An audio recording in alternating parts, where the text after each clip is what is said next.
Thank you so much for joining us. Now let's begin from the NPP, where the Asin Central MP Kennedy Ejapon has picked the #1 spot in the New Patriotic Party's latest round of balloting for its November 4th presidential primaries. Vice President Dr. Mahamudu Bawumia will be #2 on the slot, while former Agric Minister Dr. Afriya Akoto III and Adainimo will be the 4th candidate on the ballot. This was announced by the Presidential Elections Committee Chair, Professor Aaron Mike Okwe.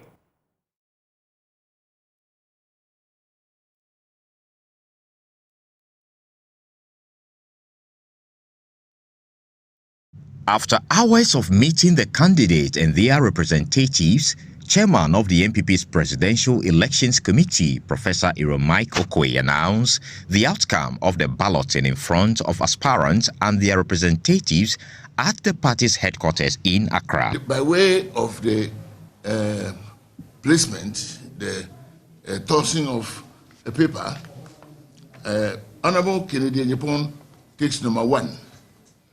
The Vice President takes #2. Honorable Dr. Akoto takes #3. And Honorable Adainimo takes #4. That is the final placement by way of the ballots. And this is how it's going to be on the ballot paper for the election. He also outlined some modalities agreed on by the committee to manage the elections to prevent irregularities, as alleged by some candidates in the earlier election. We are generally agreed that there will be nothing like camping of persons, so that people will come freely and vote freely on this occasion. The EC officials were present even at the earlier meeting, so that we will be able to iron out these formalities very, very clearly. And we don't say one thing here and then on the ground something else is happening. And we are going to meet the police together with the EC officials, so that everybody sings from the same hymn book on that day. No officials, regional party people, etc., can have any influence on that day. You go to your own constituency and vote, and then you are done. You will not have accreditation to enter any other area, so that there will be no allegations of some people being at certain places and influencing voters and so on and so forth. So that at the end of the day, it's clear and clean. Reacting to his position on the ballot, MP for Asin Central, Kennedy Ejapon, believes his #1 position for the second time will lead him to victory. It's a clear indication that I should be given a chance to lead this country. So I'm pleading with delegates that the signs are clearly on the wall, that if you vote for Kennedy Ejapon, you definitely lead this country and break the 8. But one of his contenders, Adainimo, does not think so. It's a number. #4 is just a number. And so it is up to me to educate voters on where they will find the name, the face, and where they will find the space to vote. It doesn't mean anything. I don't see any significance of it. Kennedy Ejapon has also been explaining what he meant in his showdown comments. If there is peace, no showdown. And what do I mean by showdown? Showdown simply means I'm going to prove to you that I will beat you during the election. I mean, it is only NPP, when you say showdown, they'll call you to disciplinary committee.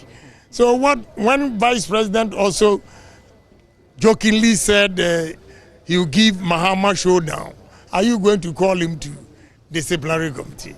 These are some of the unfair treatment that I'm talking about.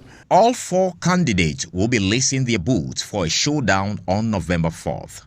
James Aveji's report for Joy News.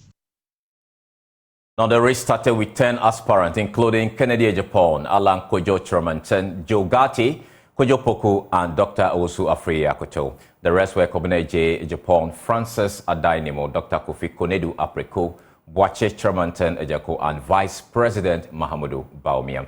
However, the Super Delegate Congress held on August 26 cut the number down to 6, with a tie between Adainimo and Boache Ejako. Now, political marketing strategy Professor Kobe Mensah joins me via Zoom on the prospect of candidates as they appear on the ballot paper. Prof, does it matter the spot a candidate actually takes on the ballot paper? In this case, Kennedy Japan should have a good fortune because it's number one. Is that right?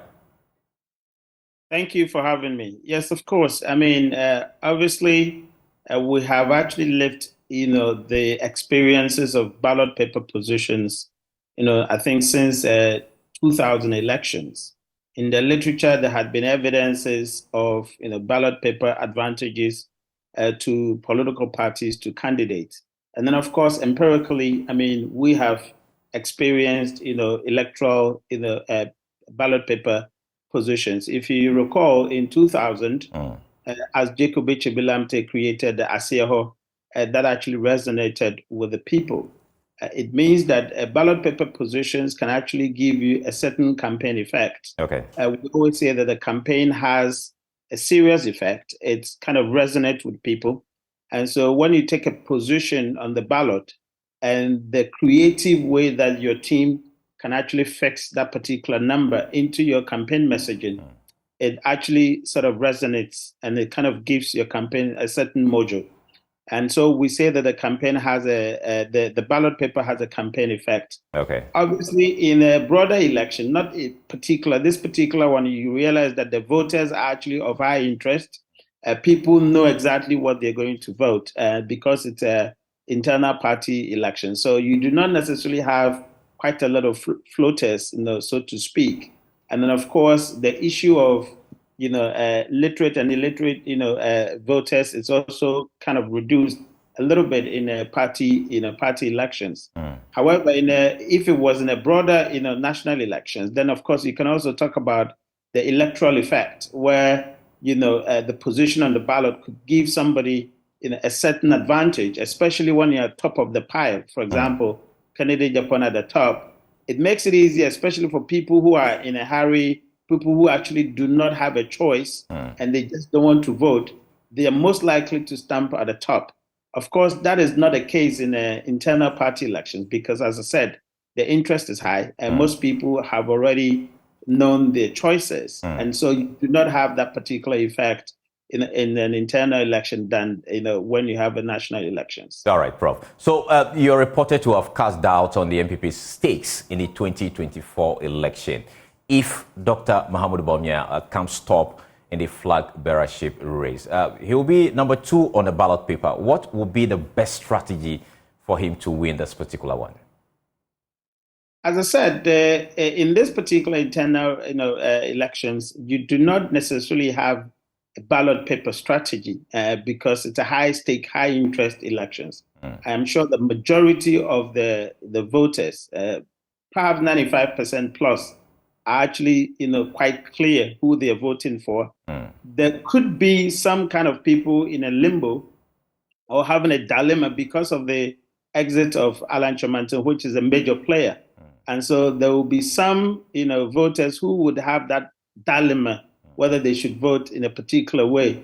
Otherwise, I don't think that most of them would need, or the candidate would need, a certain strategy to actually persuade the voters because most of these voters have already made up their minds because it's an internal party in the primaries. All right, so the number 3 and 4 spot, for instance, will be taken by Dr. Afriya Akoto and Francis Adainimo, respectively.